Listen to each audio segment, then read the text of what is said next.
Hi guys, kumusta na po kayo lahat dyan? Sana ay okay kayo palagi, ligtas sa anumang kapahamakan sa buhay. Kung ako naman ang inyong tatanungin, okay lang din po. Ito, buhay pa, humihinga pa. Kaya lang po, laging busy sa trabaho. Kaya ito, medyo kape muna tayo para sa ganun ay maalis ang mga stress natin sa buhay. Maganda po ang magkape guys, nakakawala ng stress at nagiging masigla ang ating katawan. Actually, pag nagkakape ako guys, lumalakas ang aking pakiramdam na walang aking antok at sumisigla ang aking pangangatawan at feeling.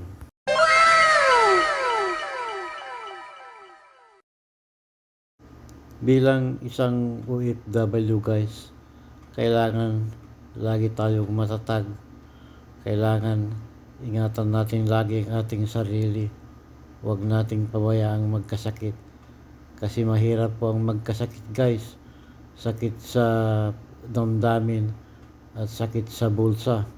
Saka pag nagkasakit ka at ikaw lang mag-isa, ikaw lang din po ang mahirapan.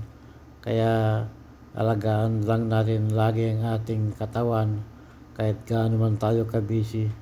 Bigyan natin ng time ang ating kalusugan. Huwag tayong magtrabaho ng sobra. Kumbaga sa katamtaman lang, di ba? Nagtrabaho tayo ng ayon sa ating nalalaman, ng ayon sa ating kalagayan. Basta ang importante, ang alagaan natin ang ating kalusugan dahil mahirap po ang magkasakit guys, sa totoo lang.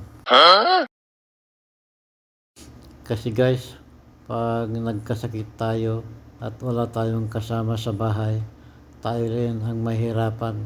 Kaya payo ko lang at advice ko sa ating mga kapwa nating OFW o kahit man saan man panig ng mundo ay lagi tayong mag-iingat, iwasan ang magkasakit dahil napakahirap po ang magkasakit guys, lalo na kung walang nag-aalaga sa'yo.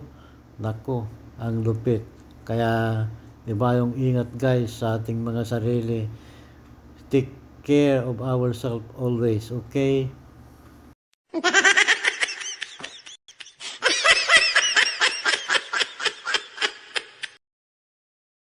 Advice ko rin po guys sa ating mga kapwa OFW na mag-ipon po tayo para sa ating sarili. Huwag nating ipadala lahat ang ating mga sahod sa ating pamilya sa Pilipinas.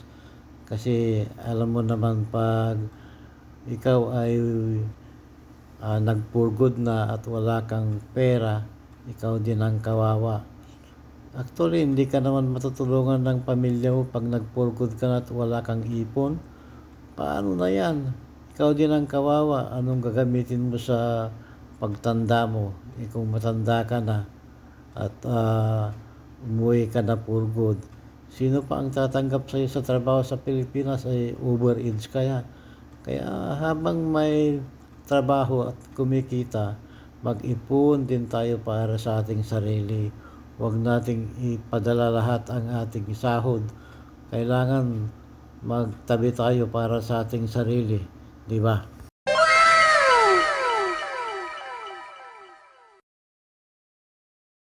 Hindi naman masama ang tumulong sa kapwa guys. Kaya lang, magtabi rin tayo para sa ating sarili. Tulungan din natin ang ating sarili. Mag-ipon tayo ng sarili nating pera para in case na mag-for-good na tayo, mayroon tayong gagamitin na pang capital para sa ating kinabukasan. Huwag nating ipadala ang ating kita dahil napakahirap po guys ang walang pera, lalo pag wala ka ng trabaho at umuwi ka, ikaw din ang kawawa. Paano kung hindi ka napapansinin ng pamilya mo kasi wala ka ng pera? Hindi ikaw din ang kawawa, magsisisi ka. Kaya habang maaga pa, mag-ipon na para sa ating sarili, di ba? Yun lang guys ang masasabi ko at advice ko.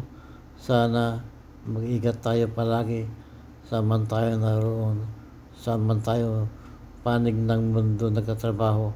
Iba kayang ingat para sa ating sarili at para sa ating pamilya. Mabuhay po kayo guys. Sana pagpalain kayo lagi ni Lord at ingatan kayo lagi ni Lord para sa iyong kinabukasan at ng inyong pamilya. Thank you for watching guys.